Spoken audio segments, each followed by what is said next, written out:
இருக்கிற இடத்துக்கு நம்ம வந்துட்டானே அப்படின்னு கண்ணுக்குள்ள பாசமும் உள்ளுக்குள்ள கோபமா இருந்தாங்க. இருந்தாலும் பழக பழக பாசமாக மாறி அண்ணன் தம்பியாக மாறினாங்க. ரொம்ப நட்பாக மாறிட்டாங்க.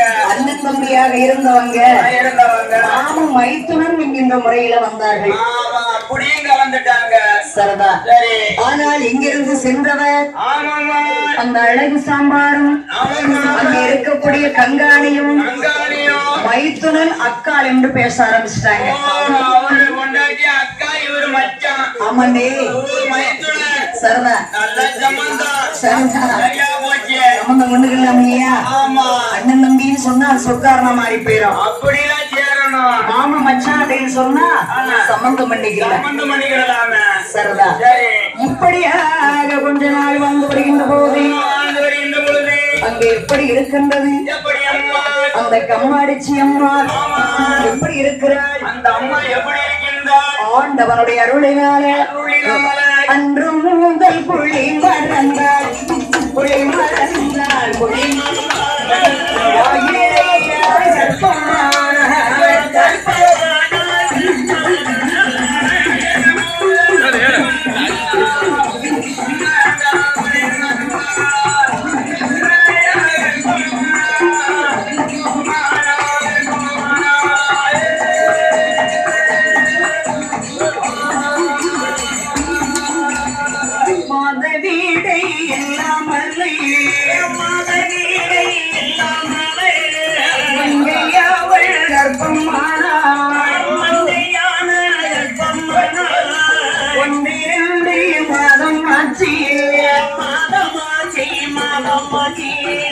உச்சவியால் வெங்கோடியால்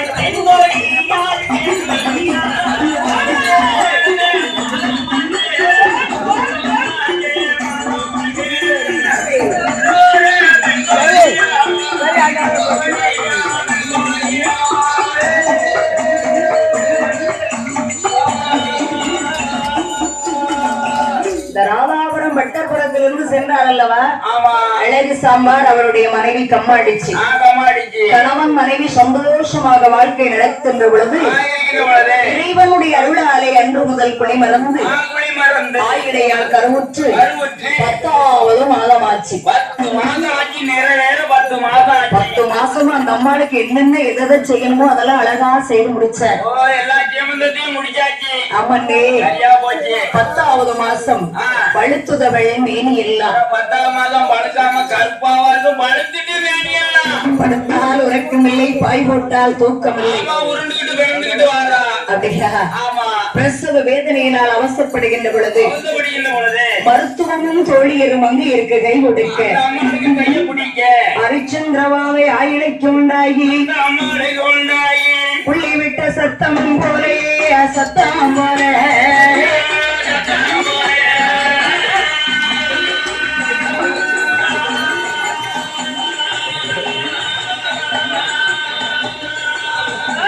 குழந்தை ஒன்று பிறந்திடுமா பிறந்திடுமா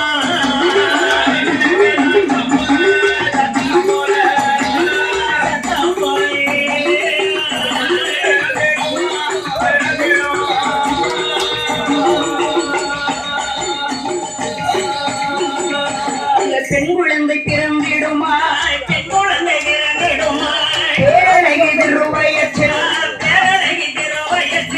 தண்ணி கொண்டு முகம் தழித்து தண்ணி கொண்டு முகம் தழித்து தகையடங்க சேனை போட்டி தகையடங்க சேனை போட்டி குப்பி கொடி அறுத்தே கொடி அறுத்தே கொடி அறுத்தே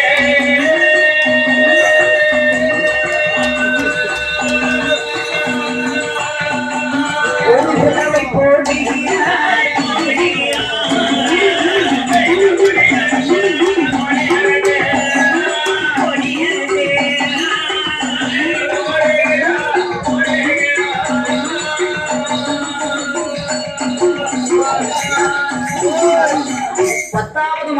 அழகான பெண் குழந்தையை பெற்றாள். பெற்றெடுத்த குழந்தைக்கு பேர் வைக்கின்றார்கள் அந்த கம்மாடிச்சிய அழகு சாம்பாரம். என்ன பேர் கொடுத்த? என்ன பேரு? உற்றார் உறவினர் எல்லாம் வரவழைத்து அந்த பெண் குழந்தைக்கு ஐயா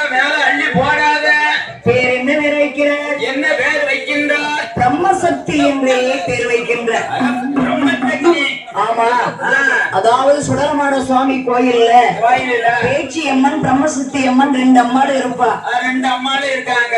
ஆமா, ஆனால் இவர் பிரம்மசக்தி என்று மகளுக்கு பேர் வைத்தார். பேர் வைத்தாங்க.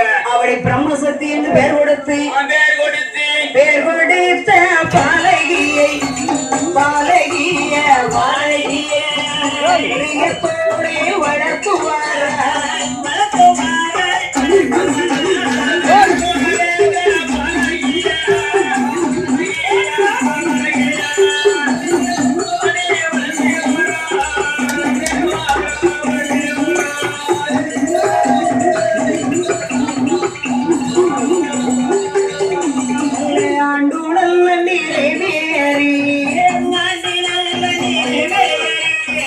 அடுத்த ஆண்டு தாண்டி ஒரு வயது இருவயது உச்சம் ஒன்றே வயதில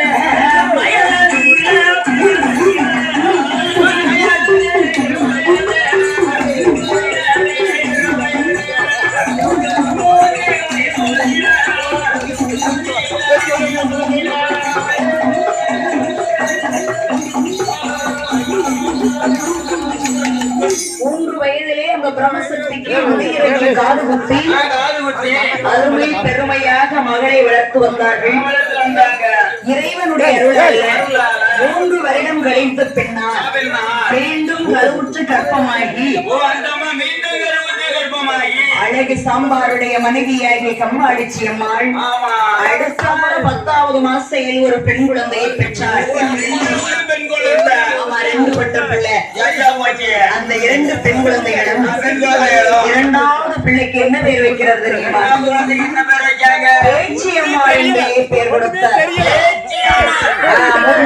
பிரம்மசக்தி, 2வது பிள்ளை பேச்சி அம்மாள்.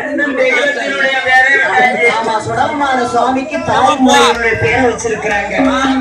அப்படி 2 குழந்தைகளையும் பேரிட்டு அருமை நல்ல பெருமை அழகு பிள்ளைய வளர்க்கும் 2 நல்ல குழந்தைய கண்களை கொள்ளாத்துவார அவரை வளர்த்து வரும் நாளே வளர்த்து வரும் நாளே என்னை எனப்படும்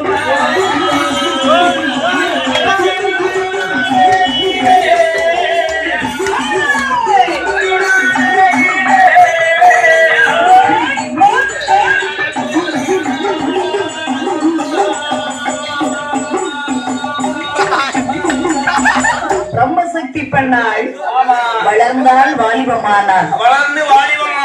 12 வயது வரை பள்ளியை படித்து பல கலைகளை படித்திருக்கின்ற பொழுது 14 தாயத்தில் அந்த பிரம்மசக்தியானவள் பக்குவதி பெண்ணானாள். பக்குவதியான வெள்ளை பார்க்க முடிவுடையில்லை. எப்படி இருக்கிறார்? சந்திர உதயம் போல இருக்குகிறாள் பிரம்மசக்தி.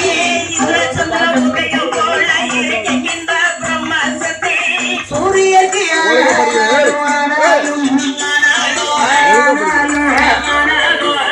சுற்றி வர கருப்போண்டே சுத்தி வர கருப்போண்டே